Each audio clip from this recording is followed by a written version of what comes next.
It can be really stressful preparing for a film shoot. This could be a shoot that you're managing, or maybe you hired out an organization to film a series of videos, e-learnings, whatever it is for you. No matter what it is, it can be very stressful not being prepared. And especially when maybe you haven't used the type of technology before, like a Lightboard. That's why we created the How Should I Prepare for My Lightboard Video Shoot video for you. Welcome to the eLearning Simplified YouTube channel. My name is Johnny Havey, one of the co-founders of eLearning Partners, and this channel is really meant to simplify e-learning for you, and most importantly, for your learners. When we make it simple for you, you're able to focus on providing remarkable value for your learners in your e-learning programs, your online courses, and virtual trainings. Remember, if you like this video, give it a thumbs up, subscribe to our channel so you can get instant access to our videos every week when we release them, and stay to the end of this video and we actually have a free giveaway for you. But let's dive in. How should I prepare for my Lightboard video shoot? We have 4 items that you need to consider when preparing for your Lightboard video shoot. Number 1, your outfit. This piece is so important. We have an entire video dedicated to preparing you and what you should wear for your Lightboard video shoot. So definitely check that out. It is on our channel. It is a part of the Lightboard video playlist we have as well. But here's the high level. There are 5 components to outfit. Number 1, no logos or mirror the logo, which basically means that if you want to have a logo, since we flipped the image in post, you're going to want to have it printed on your shirt backwards. So when we flip it, it shows up forwards. Or don't wear a logo. If you want the details and all this, check out that other video. Number 2, solid colors. Make sure that you're not wearing a shirt that has weird little designs or microfibers. Let's see if I have a shirt around here to show you. I probably do. Yeah, here we go. So here's the shirt example. This beautiful shirt, amazing company that makes these shirts, but basically there's these little designs that are probably hard for you to see, or since this is being recorded on the camera, that is probably freaking out looking at these little designs. It probably doesn't look good. So make sure that you avoid that. There's much more to it than that, but that's the high level. Number 3, beware of glasses. So I'm wearing glasses. I'm not too worried about wearing glasses, but you probably have noticed that when I look at the lights, you can see glare in it. So one thing to be aware of. Number 4, jewelry. I don't have any jewelry on, so this doesn't affect me. It may not affect you, but make sure that when you are preparing for your Lightboard video shoot, if you're wearing jewelry, everything's going to be mirrored. If you're going to wear something on one hand, it's going to show up on the other hand, and so forth. Also, I might have spelled jewelry wrong. If I did, well, that's what the other video is for, where Hector spelled everything right. So outfit color is the next piece. There's actually 3 subtopics within outfit color. You can check out the other video for it. But the high level, most important thing, if you don't want to have to make a bunch of choices of what outfit to wear a dark colored shirt. I'm wearing a charcoal gray shirt. That's what Hector wears in most of these videos as well. It's the easiest color to really wear when you are doing a Lightboard video shoot. There's other options. Watch that other video to check out those other options. So that's number 1. Once you get your outfit down, everything else is actually pretty simple. And it's definitely simple once you've created 1 or 2 Lightboard videos. It's going to feel overwhelming at first, but once you knock out 1 or 2, it's going to become super, super simple to you. So content on the board, very important. This is the second item to prepare for your Lightboard video shoot. What do we mean by content on the board? Well, there's really 2 types of content when it comes to you interacting with the Lightboard. The first type is content that's already on the board. We call this static content. This is content that you had written on the board at the beginning of the video. For this video shoot, it was the title, and the 4 points that I'm talking about. That's what was on the board when I started this video.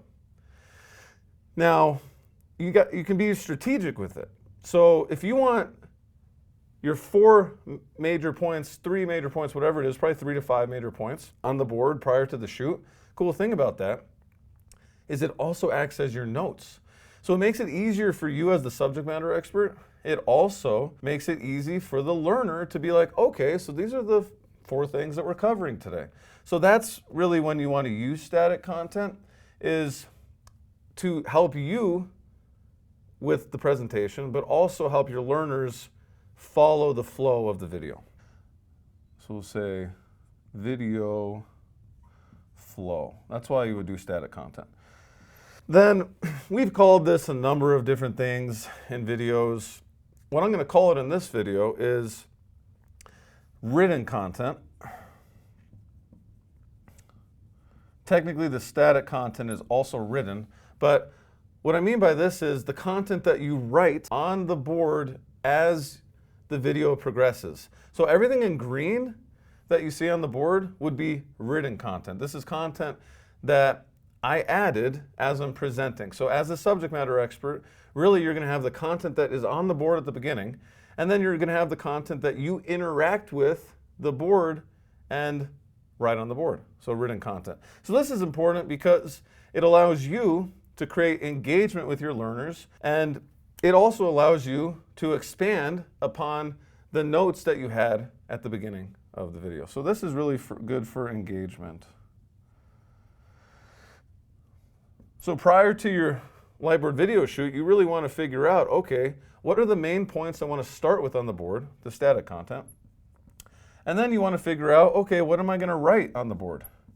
Now, pro tip here, we really mainly just prep what we want to start with on the board, but we've been making hundreds and hundreds of videos just for ourselves and thousands of videos for clients over the years, probably getting close to tens of thousands. So we're very good at figuring out, okay, here's where I should interact and write something here and whatnot. So when you're prepping your first couple videos, you're probably going to want to think through what you want on the board. Or if there's a topic you're not as comfortable with, or that you need to do a little more research on, then you probably want to prep that as well. We still do that. We'll prep what we want to write on the board. I actually prepped what I'm writing on the board for this video. So those are the first 2. Number 3, practice. Now you can actually practice without having a Lightboard. So if you don't have a Lightboard and you're going to a Lightboard studio, or you're renting one from a library, or however you're getting access to your Lightboard, what you can do ahead of time is practice either using a whiteboard, so like a whiteboard, dry erase board, or a piece of paper. So you can use either one of these to practice, okay? So if you have a piece of paper, what you're going to do is really plan out, okay, I don't know how good you can see this. Maybe you can see it better if I go like this. But basically, you're going to plan out what you want your static content to be, and you want to plan out what you want the written content to be. So pretty basic. We just bullet pointed it out. And what you want to do when you're practicing is you actually want to make sure that the best practice is to keep the center of the board clear so that your learners can see you. Now you'll see, Hector and I get really excited when we do these videos, so a lot of the times we're like, oh my God, we have to put more content on the board, and we'll just be writing everywhere, and we're just trying to at least have enough space to get all the content out there. So there's plenty of times when we use the center of the board, but the best practice when you're practicing is to plan it in a way that you're going to keep the center of the board clean. So that also goes along with content on the board and practicing. But yeah, you can literally just practice your presentation and practice interacting. Practice with like, okay, well, I'm going to write this point, and I'm not going to write that point. I'm going to have that statically on the board. But you do that a couple times, and you're going to get really good at this. The last item that you can use when it comes to practice is you can actually use a mirror. Now, there's a couple things that's going to do. One, it's going to get you used to writing on glass, because literally I am writing forward. I'm not writing backwards. It's just that simple. I'm just writing on glass. So that's one of the things. You can actually practice in the mirror, writing on it, planning it out, And you can also see yourself. I'm looking at myself right now. I can't even see the camera. So a lot of times people may even say, like, are you even looking at the camera? I'm like, I'm actually looking at myself the whole time. So it's actually a really interesting experience. So you can really get used to that feeling by using a mirror. Now the last item is make sure to have fun. Lightboard content is my favorite type of content to use to teach. It's amazing. Like, it's so much fun once you get the hang of it, because literally this is your flashcard. This is your note card. It's extremely easy to be a subject matter expert when you get good at using a Lightboard. And the other cool thing is learners love it. They love it. Like, the more organized the board is and the better you get at Lightboard, the more your learners are going to love it. So it's a lot of fun. I mean, I can just randomly draw a stick figure. Mainly because I can't really draw anything else. So this is what's fun for me. So this is a guy, right, behind a massive Lightboard. See? I tied it in. I tied it together. So anyway, if you really want to figure out if Lightboard content is the right kind of content for you, and most importantly for your learners, we have a free masterclass for you that you'll get instant access to by clicking on the link in the description of this video. And what we go through in this masterclass is a lot of things on helping you guarantee the success of your e-learning program, online course, or virtual training. But the most important part of this masterclass is helping you define your learners and what they want.